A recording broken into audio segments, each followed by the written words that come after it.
இந்த கொலைக்கு நமக்கும் எந்த சம்பந்தமுமே இல்லைங்கிறத சொல்லிடணும். ஆனா நம்மள யாரோ ஒருத்தர் தான் கொலை பண்ணிடும். பரிமளா அண்ட் கோ அப்படிங்கிற படத்தை பத்தி பேரு பரிமளா, அதான் நம்ம ஜெயராம. ஊர்வசி இதுல சுதந்திரம் அப்படின்ற ஒரு கேரக்டர் நடிச்சிருக்காங்க.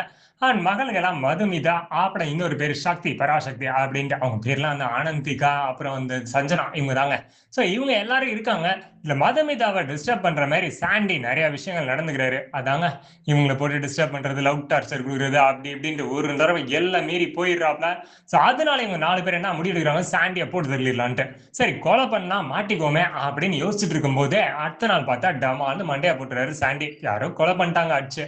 அதுக்கப்புறம் இந்த படத்துல இருக்கிற ட்விஸ்ட் தான், யாரா இந்த சாண்டியை கொலை பண்ணது, இந்த 4 பேர் தானா இல்ல வேற எதுவும் மேட்டர் இருக்கா அப்படின்றதான் மொத்த கதையே. படத்தோட பிளஸ் கொலை த்ரில்லரு, ஆனா இதை ஒரு காமெடியா கொடுத்துருக்காங்க. அதுவும் ஊர்வசி பேசுற ஒவ்வொரு டைலாக்ஸ்க்கும் தியேட்டர்ல கைத்தறல் பறக்குது. ஜெயராம் அப்புறம் அந்த மகள்கள் எல்லாமே சிறப்பாவே சம்பவம் செஞ்சிருக்காங்க. சாண்டிய பார்த்தாலே வெறுப்பு வரும் உங்களுக்கு. அப்புறம் இந்த யோகி பாபு கொஞ்சம் கொஞ்சம் காமெடியில சிரிக்க வச்சாலும் படத்துக்கு ஃபுல்லா உயிர் கொடுக்கிறது பாண்டிராஜோட டைரக்ஷன் தாங்க.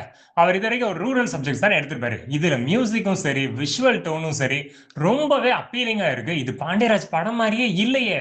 என்னதான் இது ஒரு பாபநாசத்தை வித்தியாசமா ட்விஸ்ட் பண்ணி எடுத்திருந்தாலும் அது காமெடியா கொண்டு இருக்கிறது பெரிய விஷயம் தான். அண்ட் கிளைமேக்ஸ்ல யாரா வில்லன் அப்படின்னு பார்த்துட்டு இருக்க நிறைய ட்விஸ்ட் இருக்கும். போலீஸ் அவரை மிஸ்கின் சூப்பருங்க, செம்மையா நடிச்சிருக்காரு.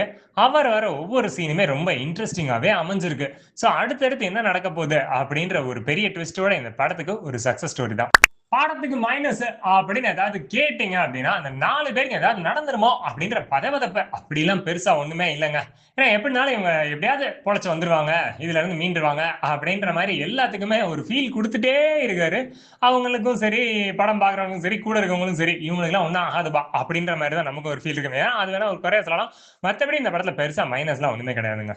சரி இந்த படத்தை போய் பார்க்கலாமா அப்படின்னு கேட்டீங்கன்னா, நிச்சயமா செம்மையா பொழுது போகணும் அப்படின்னா இதை பார்க்கலாம்.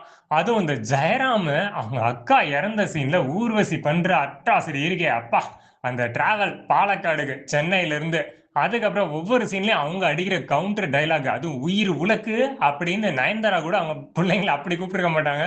இவங்க யோகி பாபாவை கூப்பிடுற விஷயங்கள்லாம் செம்மையா சிங்க் ஆகும் பாருங்க. சோ கண்டிப்பா ட்விஸ்ட் இருக்கும், ஒரு மெசேஜும் கொடுக்கணும்னு தான் பாண்டியராஜ் எதிர்பார்த்து கொடுத்திருக்காரு. லாஸ்டா எடுத்த தலைவன் தலைவிக்கும் இதுக்கும் ரொம்ப சம்மந்தமே கிடையாது. பட் இருந்தாலும் இது ஒரு ஜானர் காமெடியா நீங்க பார்க்கணும் ஒரு கொலை படத்தை அப்படின்னா நிச்சயமா தியேட்டர்ஸ்ல போய் என்ஜாய் பண்ணுங்க. பரிமளா அண்ட் கோ வெயிட்டிங்க.